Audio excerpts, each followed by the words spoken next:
Dans cette vidéo, nous allons nous intéresser au tableau des arguments de la ligne de commande. Le tableau des arguments de la ligne de commande correspond aux commandes que l'on peut donner lorsque on est dans le monde console, par exemple, et qu'on lance l'application Java.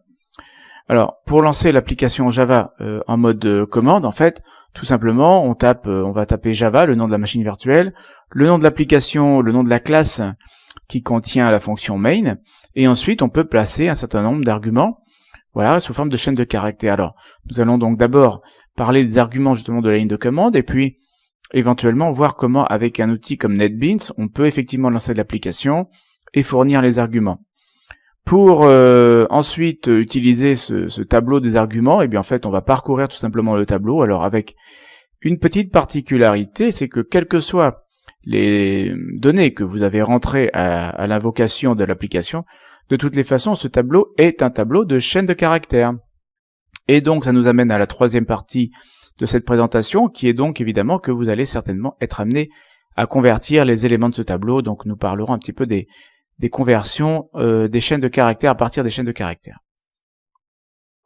Alors, première chose, c'est que l'argument donc en ligne de commande, il s'agit en fait tout simplement de taper dans la console Java le nom de la classe dite principale, c'est-à-dire la classe qui va contenir le main qui vous intéresse. Nous remarquerons d'ailleurs en passant que dans une application Java, vous pouvez avoir autant de main que vous voulez, puisque chaque classe peut contenir son main. Donc c'est au moment de l'invocation donc de l'application que vous choisissez la classe qui contient le main qui vous intéresse. Donc Java application, app étant le nom de la classe, et puis derrière en paramètres, vous allez mettre les différents paramètres différents arguments que vous fournissez à votre application. Le but du jeu, c'est de les séparer par des blancs. Donc s'il y a éventuellement des espaces dans les arguments eux-mêmes, eh bien il faudra mettre des guillemets. Du point de vue du main, en fait, vous allez récupérer un tableau de chaîne de caractères. Il n'y aura rien d'autre. Ce ne sont pas des tableaux d'entiers, etc. Donc, il n'y aura pas d'informations sur le type. Il n'y aura pas d'informations sur le type des données que vous récupérez donc dans le main. Bon, bien entendu, l'utilisateur respecte la documentation que vous lui fournirez. Alors, pour parcourir le tableau, eh bien, comme d'habitude, soit on va utiliser length, soit on va utiliser le for each, en quelque sorte, pour parcourir le tableau. Alors, pourquoi length ici peut être réellement utilisé pour récupérer tous les objets qui sont dans le tableau, puisque tout simplement ce tableau va être dimensionné, va être taillé juste au nombre de cases nécessaires pour stocker les arguments. Autrement dit, length vaut 0 si aucun argument n'est passé à l'application, et length vaut le nombre de cases nécessaires lorsque il y a des arguments qui sont passés. La capacité du tableau est en fait sa taille utile, donc ça c'est typiquement un moment où la notion de tableau est très intéressante en Java. Permet typiquement de passer des options à l'application, donc effectivement ces arguments peuvent être des options que vous utilisez ensuite pour lancer telle et telle partie de l'application, et c'est tout à fait utilisable avec des environnements, on va dire évolués, comme NetBeans ou Eclipse, bien que effectivement la ligne de commande ne soit pas directement accessible. Vous avez une boîte de propriété qui permet de fournir les arguments de l'application, et nous reviendrons là-dessus, ne pas confondre les arguments de l'application avec les arguments de la machine virtuelle sur laquelle vous travaillez. Puis ensuite, vous allez certainement être amené à vouloir convertir les éléments du tableau, car le tableau ne contient que des chaînes de caractères. Donc c'est un exemple de ce que vous pourriez faire, c'est tout simplement integer.parseInt, vous passez la chaîne de caractères en question. Alors integer.parseInt est une méthode qui, sur la classe integer, vous permet de récupérer la valeur entière. Alors, dans ce cas particulier, donc comme dans le main, en fait, vous faites des a priori sur ce que doivent contenir les arguments, il faudra prendre en compte des erreurs de type. Alors soit par une gestion d'exception, soit rechercher le type et tâtonner sur les méthodes que vous pouvez invoquer. Donc il faudra donc faire attention à ce que vous récupérez, puisqu'il s'agit de chaînes de caractères, et les chaînes de caractères évidemment ne sont pas fournissent des informations, ne sont pas très... Il faudra donc faire attention à ce que on vous fournit dans les chaînes de caractères, puisque les chaînes de caractères sont typiquement des informations non typées. Alors voyons avec NetBeans ce que l'on pourrait réaliser.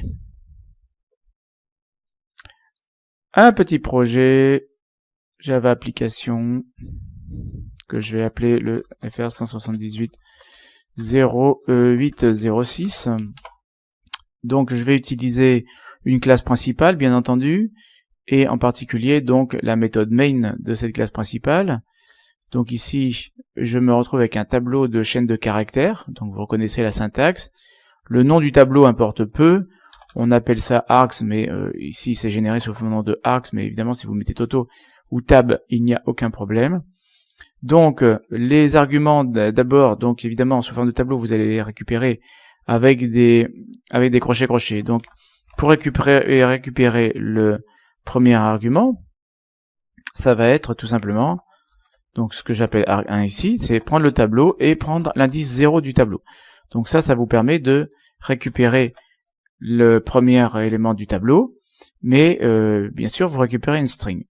Deuxième remarque, ce code va planter si le tableau n'est pas suffisamment dimensionné. Autrement dit, il faut vérifier que args.length est supérieur à 0. Si arg.length est inférieur à 0, vous n'avez pas le droit d'utiliser indice 0. Donc ici, il nous dit que la variable déclaration n'est pas nanana. Si donc args.length est inférieur à 0, alors effectivement l'instruction en elle-même avec une déclaration ne passait pas. Donc si j'ai des arguments, autrement dit que arg.length est supérieur à 0, alors je peux commencer à travailler avec le tableau. Comment fournir une valeur à mon argument? Je vais montrer ça tout de suite. Ce que je vais faire ici, c'est tout simplement faire afficher donc l'argument en question, arg_vo, et je vais concaténer arg1. Si je n'ai rien, else system.out.println, aucun argument. Voilà. Et donc, pour arriver à passer des arguments à mon tableau, je vais venir sur le projet, propriété, ici au niveau du run, fournir l'argument, ici par exemple Toto. Voilà, parfait. Tac. Je fais le run à partir de mon projet et j'obtiens en sortie Toto. Si j'avais passé aucun argument, j'aurais obtenu aucun argument. Donc voilà un premier exemple de manipulation des chaînes de caractères que vous trouvez dans le tableau args. Deuxième remarque donc concernant peut-être les indices supérieurs. For int i égale 0, i inférieur à args.length. Maintenant, je vais vouloir parcourir tout le tableau. Donc je vais me faire ça avec une petite boucle for, et je vais ici faire afficher les différents arguments en faisant donc args de i. Je vais donc faire afficher la totalité des arguments. Remarquez que le test ici n'est plus vraiment nécessaire. Donc pour que ça prenne un petit peu de richesse, je vais venir modifier les propriétés en termes d'arguments ici. Je vais au plutôt que Toto, je m'appelle Fabien, mon nom est Brissonneau, âge 46. Allons-y, OK. Run. Fabien Brissonneau, 46. Voilà, donc là effectivement je ressors les différents arguments. On pourrait imaginer maintenant qu'effectivement pour ce qui est du troisième argument, j'essaie de faire un parsing et faire récupérer une valeur entière. Int âge égale, je pourrais faire un truc assez bestial, du genre if i égale 2, bien sûr, puisque 0, 1, 2 sont les différents arguments, les différents indices de ce tableau d'arguments. J'ai 3 paramètres, donc 0, 1, 2. I égale 2, eh bien je vais ici récupérer âge égale integer.parseInt. Alors où trouver ces fonctions de conversion? Eh bien tout simplement dans les classes qui correspondent au type que vous voulez récupérer. Si vous voulez récupérer un int, c'est donc integer que vous allez utiliser. Si c'est un double que vous voulez récupérer, vous allez voir la classe double avec un grand D, etc., etc. Args de i, voilà. Une petite trace ensuite pour montrer ce que je mets comme âge.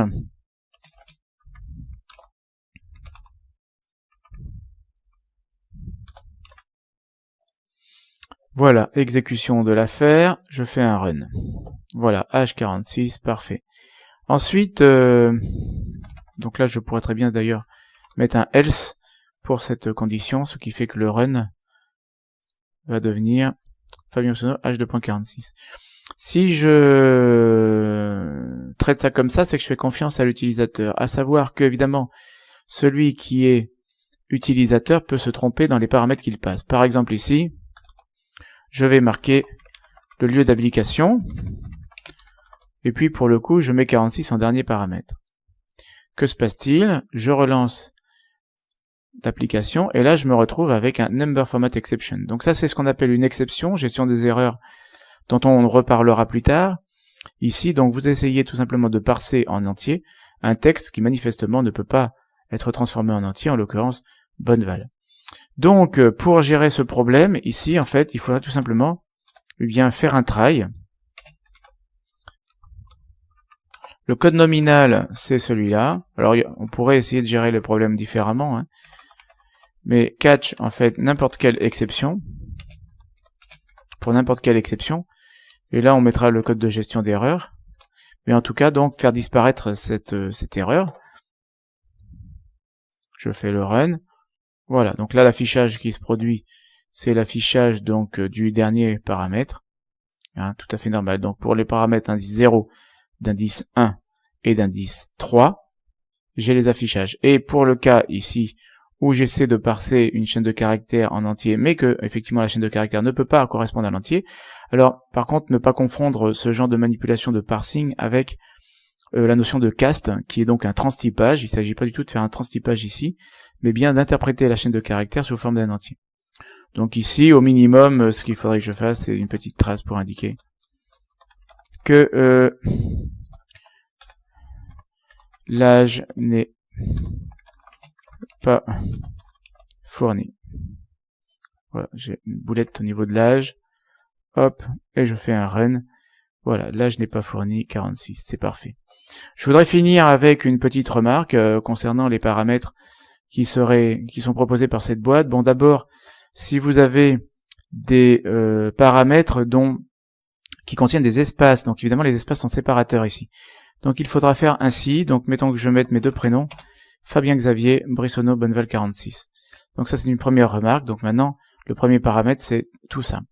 Deuxième remarque, ici vous avez les options de la machine virtuelle qu'on a l'habitude d'appeler arguments de la machine virtuelle. Il s'agit évidemment pas du tout des arguments de votre application. Il s'agit d'arguments qui permettent de modifier le comportement de la machine virtuelle sur laquelle tourne votre application. Alors on n'est pas du tout dans la même optique, hein. Pas du tout dans la même perspective.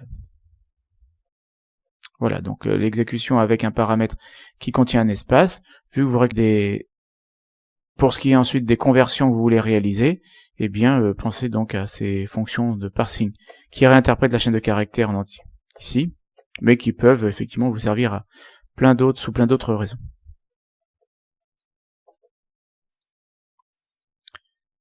Voilà, donc ce qu'on a couvert dans cette petite vidéo, c'est d'abord l'utilisation des arguments de la ligne de commande, à savoir que les arguments de la ligne de commande vont être utiles non seulement pour les applications qui sont exécutées à travers effectivement la console, mais en plus, on a vu avec NetBeans, mais avec Eclipse ce serait pareil, la possibilité de passer des arguments à l'appel, au run. Ensuite, on a vu que pour parcourir le tableau, on peut se fier à length pour avoir le nombre de cases réellement utilisées, puisque length vaut exactement la size du tableau, et on ne peut pas avoir de trou dans ce tableau, on ne peut pas avoir de vide. Et enfin, donc, une remarque, c'est que ce tableau est un tableau de schème de caractères, et qu'il convient en général de convertir les éléments de ce tableau dans des données plus exploitables dans votre application. Et à ce titre, il faudra évidemment faire attention aux erreurs possibles, puisque les chaînes de caractères n'imposent rien, la notion même de chaîne de caractères n'impose rien en termes de contenu à l'utilisateur, et donc vous allez rapidement vous retrouver avec des utilisateurs qui vont passer bien des chaînes de caractères qui ne sont pas, par exemple, traduisibles en entier, alors que vous attendez des entiers.